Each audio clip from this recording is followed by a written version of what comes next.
Hello YouTube, this is Kaito JR here, and I'm here to do another Ajin discussion video, this time discussing about how the entire world views Ajins. And the first thing I want to talk about this discussion is that people around the world hunt Ajins for money. That's exactly why, to gain money, because you see, the government has put out a bounty on whoever in the public seems to have either seen or just captures an Ajin, just happens to capture while hunting it out in the woods, I guess for deer, I don't know, just hunting. If it's alright son, we're gonna go out into the wilderness, hunt for deer, and then, oh, we just found an Ajin, okay, I just shot someone by accident, and it was revealed to be an Ajin, yeah, alright, cool, we'll just sell this for money. Yeah, that is what the government in general wants, like for people to make sure if they see an Ajin, they call the police, or if you can, just take it down yourself and then sell it to the government, and then they'll give you money. However, they kind of charge it for like a ridiculous price because they want to make sure people actually do make sure they call the police or capture it themselves and put like enough effort into it as possible, because I think an Ajin costs like I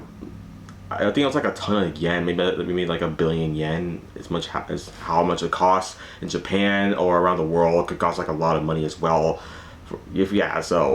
But in reality, they don't actually give you anything. The only thing they give you is like a middle finger, pretty much. That's all. If you capture the Ajin or tell the police about the Ajin, they come and get it. They give you nothing at all, just absolutely nothing.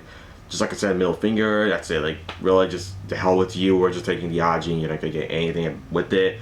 Thank you for capturing it. Though, I mean, you helped us a lot, but yeah, that's kind of it for you. So yeah, that does suck a lot. I mean, that's what people around the world just view Ajins as. Just as this quarry, just as this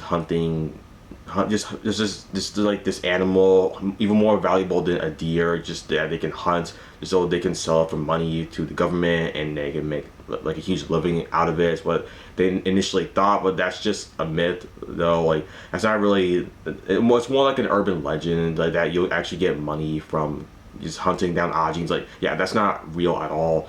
So yeah, that's what the entire world used to think at first, but now I think more throughout the manga they're starting to realize that, okay, so I guess we're not actually getting anything for capturing Ajin, so I guess we should still capture them because they're still really dangerous creatures, and that we can't handle, yeah, because the public, they can't handle Ajins themselves since they're seen as really dangerous creatures, so they would still call the police just so they can handle them themselves. And yeah, they won't get any money, but at least they'll be safe, though. They don't have to just, deal with the Ajin themselves, because that's even more dangerous. Yeah. Also, another thing, yeah, businesses, most notably businesses from Japan, use Ajins as guinea pigs for their experiments on, for example, new cars, because, yeah, I see, the thing is, like, Ajins make really good test dummies for car crashes. I mean, they test on the injuries that Ajin takes from like different type of car crashes. For example, if a car crashes into a brick wall, they used to use Koji Tanaka for most of those test experiments and stuff like that. Well, mostly because Koji was the only Ajin they had in tow, yeah, in their stock for Ajin. So yeah, the Ministry of Health, Labor and Welfare in the Ajin side of things didn't have many Ajins that they can use, so they just had Tanaka for the most part. And other businesses around Japan, probably around the world, but mostly Japan as far as we know, they use Koji Tanaka as experiments. Yeah, businesses, they buy Koji Tanaka, and then, yeah, okay, first of all, that's how the Ministry of Health, Labor and Welfare and the Ajin side of things actually makes money, by selling Tanaka to businesses. Can use Tanaka as experiments for any test they want to experiment on, just like for their cars or for medicine, drugs, anything like that, even for testing out new ballistic vests for police officers to use, just so they can make the police officers even more safer. So just in case of if like this gun can shoot right through the ballistic vest, you need to test if that can actually happen, just so they can make the vest stronger. And Koji Tanaka and Ajin is perfect for testing that, because they can just put the vest on Tanaka and just shoot at Tanaka with the vest on, test it if the bullet goes through the vest or not. They try out all different guns and bullets with this type of vest with Koji Tanaka. Yeah, so yeah, especially those type of businesses, yeah, they use Tanaka a lot just to test those vests out and stuff like that. Yeah, so Tanaka's really valuable until Sato broke him out, and yeah. That's also another thing I want to talk about with Sato in this video right here, how the entire world viewpoints on Ajins has just gotten worse because of what Sato is doing right now in the manga. I mean, he's currently has caused so many terrorism. He's basically killed most of the important people of Japan on his kill list. Most notably Keiichi Kai, Naomi Lee, many others as well. I think some people that Tosaki knew, even Tosaki himself, yeah, they were trying to kill Tosaki, but Tosaki got lucky, and I guess a few others on the kill list as well. I mean, I'm pretty sure Tosaki wasn't the only person to survive from Sato's kill list. I mean, pretty sure there might be 2 others, but yeah, Tosaki is the most notable one, the most notable survivor on that kill list. Let's see, oh yeah, also Naomi Lee, yeah, she survived from being killed on that kill list, so yeah, she wasn't killed as well. She was actually saved by Tanaka himself, which is pretty ironic because Naomi Lee was kind of in charge of experimenting Tanaka while the Force Security Building was using Tanaka for their experiments. So, I mean, Tanaka had every right to wanting to kill Naomi Lee, but he kind of didn't, which he showed mercy to her, and not much with Keiichi Kai because that guy was kind of an arrogant. He was pretty arrogant as hell. I didn't really like him that much. So yeah, but Naomi Lee was kind of different. She wasn't as arrogant. She was actually kind of sorry for what she did to Tanaka. So Tanaka didn't really kill her. He actually kind of set her free from Sato because Sato was about to kill her because he saw her right in the Force Security Building. He was actually about to shoot her down, but Tanaka was in the way. Tanaka just says, "Wait, Sato, don't shoot at her. She's kind of different from the others on the kill list. I mean, I know she kind of did some really cruel stuff to me, but just please don't kill her. I mean, she's really sorry for what she did." And Sato just said, "All right, cool. If you want her to live, then she can live. All right, whatever." But it's like, let's move on to just the 3rd wave. Yeah, so that's what Sato did after that. And let's see. Yeah, I mean, Tanaka, he is pretty... I mean, right now, Tanaka in the manga is working with Izumi and Kei to stop Sato because, yeah, Sato's still a problem at this point in time.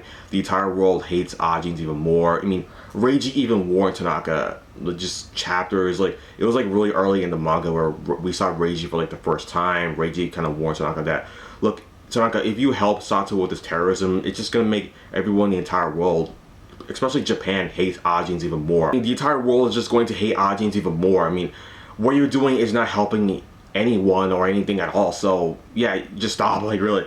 Yeah, so then Tanaka remembers this, what Reiji says, and yeah, he's really kind of regretting what he did. He should have just listened to Reiji, but yeah, now it's too late. Now Sato's already done what he's done, and now the entire world kind of hates Ajins even more because of what Tanaka. I mean, Tanaka could have stopped Sato right there if he wanted to. He could just shot Trigger's dart at Sato, then boom, it's all done there. But now he just decided to side with Sato and then help him out with his terrorism.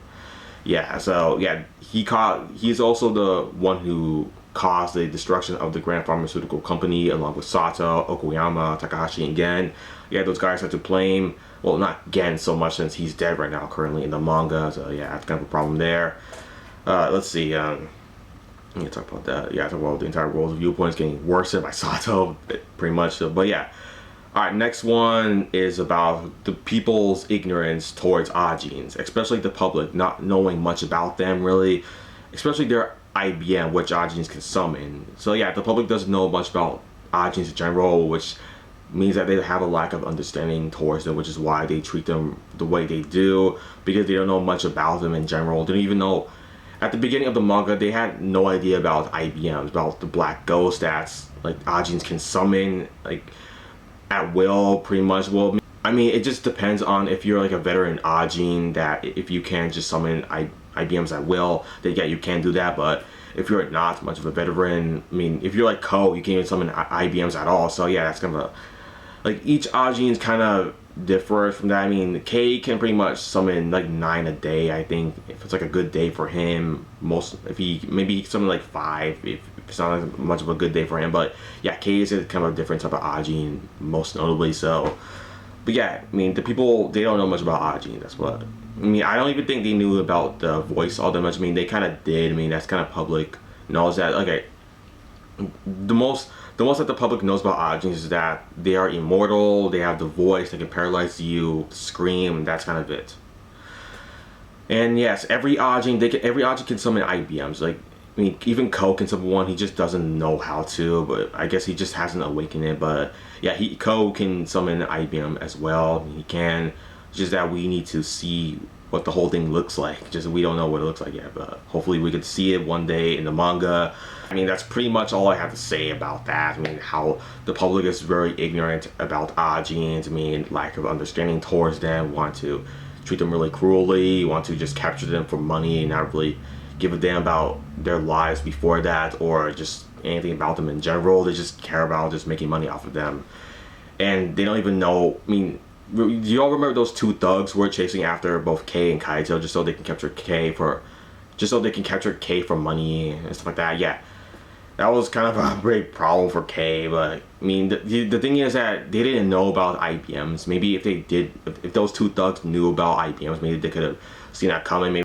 Maybe they wouldn't even want to go anywhere near Kei just because of that, because if they knew about that sort of intel, but they didn't, so they end up dying from being hit by a train because of Kei's IBM stopping the driver. We had the thug who was driving the car, he stopped him, and then they both died in the process. So yeah, I mean, that just shows the ignorance of the public about Ajins in general. So yeah, I mean, I think that's all I have to say about how the entire world views Ajins. I mean, I pretty much gave my discussion about that. So yeah, I mean, just comment down in the comment section below if you have anything you want to say about what I have to say about how the entire world views Ajins.